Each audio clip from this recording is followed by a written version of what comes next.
Bom dia, mulheres abençoadas, né? Boa tarde, mulheres abençoadas, e boa noite, mulheres abençoadas.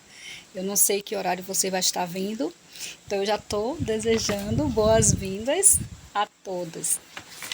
Eu me chamo Flávia Gabriela, tá? Tenho 2 filhos, o João Victor, de 22 anos, e o Rafael Augusto, de 9 anos. Sou casada, né? Sou cristã. E eu estou aqui para compartilhar com vocês um processo que eu vivenciei há 7 anos atrás. É o meu testemunho de fé, que foi a descoberta de um câncer de mama. Eu descobri o câncer de mama amamentando meu filho, meu segundo filho, caçula, Rafael Augusto.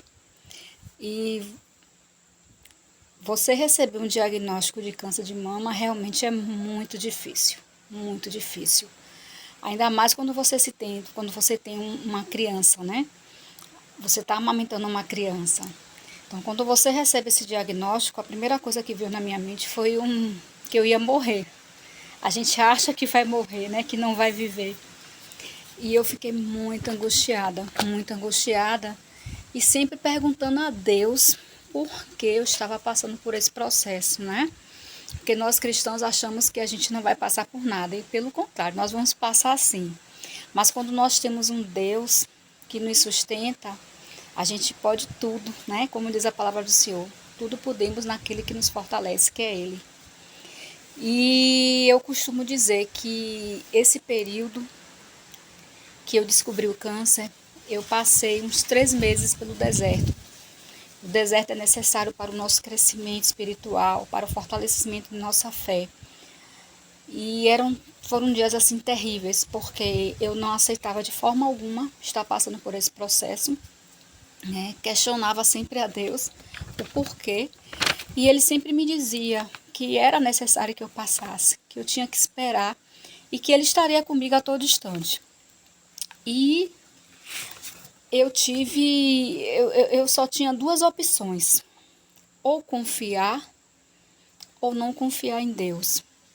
E eu optei em confiar no Senhor. E foi a melhor coisa que eu fiz, foi confiar nele, porque no momento que eu passei a confiar em Deus, a me entregar totalmente a Ele, a ser dependente dele, as coisas começaram a fluir, né, de forma positiva. A minha cirurgia saiu, que foi a mastectomia, né, tudo foi se ajeitando, foi se colocando no lugar, porque o nosso Deus, ele não atua no desespero. Porque quando você está no desespero, é como se você estivesse dizendo: Deus, eu não confio em ti. E a gente tem que confiar no nosso Deus, temos que entregar completamente e descansar nele. E foi o que eu fiz, e não me arrependo de ter feito isso. Então, assim, eu fiz um processo da mastectomia, retirei a mama direita, porque o câncer estava localizado na mama direita. Retirei toda a mama e já saí com a prótese provisória, né? Depois desse processo, eu fui fazer o processo de quimioterapia. Foram 16 sessões de quimioterapia, 4 vermelhas e 12 brancas. A tão temida quimioterapia, né? Que ela causa inúmeras reações no seu corpo. E eu tive um Deus que me sustentou, porque eu passei pelo processo da quimioterapia e eu nunca me esqueço que a minha primeira quimioterapia que eu fiz, que foi a vermelha, que ela é mais forte, eu senti um escudo no meu corpo, como se eu estivesse impedindo que as reações viessem, né? Para não me deixar debilitada. E eu louvo a Deus por isso, porque aquilo ali foi Ele, foi a presença dEle, né? No meu corpo, na minha vida.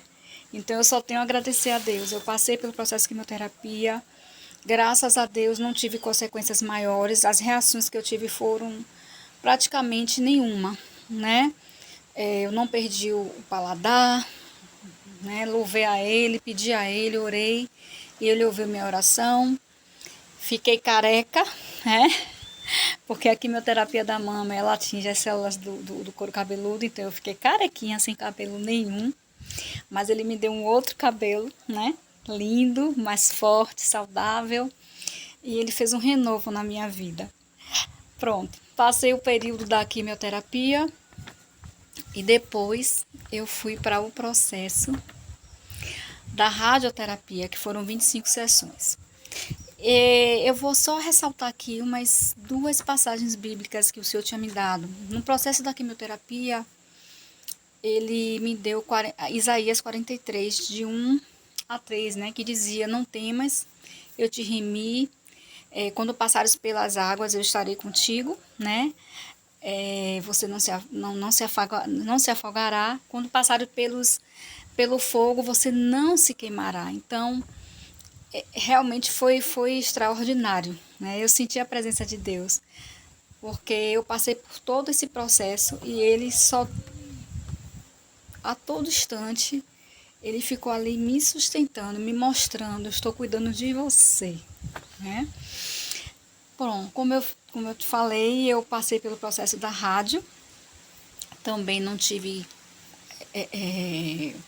reações maiores, né? Fiz todo o processo, acabei o processo da rádio. Depois da rádio, eu fui fazer o processo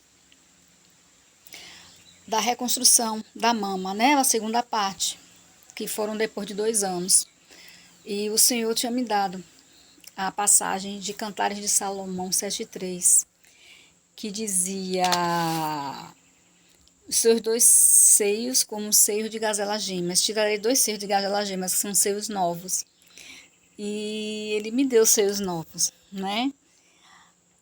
E eu só tenho a agradecer a ele por isso, porque Deus só faz maravilhas. Então, por que eu estou aqui? Porque eu quero, né, compartilhar com vocês que no momento que vocês confiam no Senhor, vocês podem todas as coisas, né? Por mais difícil que esteja a situação, que às vezes dá vontade até de você desistir, né? Você fica numa situação, você se sente chorosa, né? Tudo isso você passa, não adianta. Por qualquer situação que seja. Mas nunca esqueça que você tem um Deus que está ali com você, né? Que Ele renova suas forças, Ele lhe dá aquela paz que excede todo o entendimento no seu coração. E eu queria também que queria mostrar a vocês que o câncer, quando descoberto, né? No início ele tem grandes chances de cura, certo? Então, se vocês perceberem algum caroço, alguma alteração na mama, qualquer que seja, pode ser uma pintinha, uma vermelhidão, o que for, não desconsidere, procure um mastologista, porque o mastologista, ele é o profissional habilitado para cuidar, né, das mamas. E ele vai passar os exames necessários, se necessário uma biópsia, para saber qual o tipo de nódulo, porque existem 2 tipos de nódulo, o maligno e o benigno. Nem todo nódulo na mama quer dizer que seja um nódulo maligno, né? Mas é importante que vocês se cuidem, que vocês façam um autoexame todos os meses, não só no outubro, porque o outubro, na verdade, foi o mês escolhido, né? Para que houvesse essa conscientização da prevenção do câncer de mama, onde são oferecidos vários exames, vários recursos. Então, quem puder aproveitar essas ofertas que são oferecidas, né, nos seus estados, ótimo. Então, aproveitem, façam seus exames periodicamente, né? E nunca se esqueçam que, por mais que você esteja enfrentando uma situação difícil, nada é impossível para Deus, tá? Então, eu estou aqui hoje, estou viva, eu agradeço a Ele por estar viva. Hoje, meu filho, o caçula Rafinha, está com 9 anos de idade, né? O mais velho, 22. E eu estou aqui. Estou aqui para compartilhar o que Ele fez na minha vida e o que Ele pode fazer na sua. Deus abençoe a todas vocês.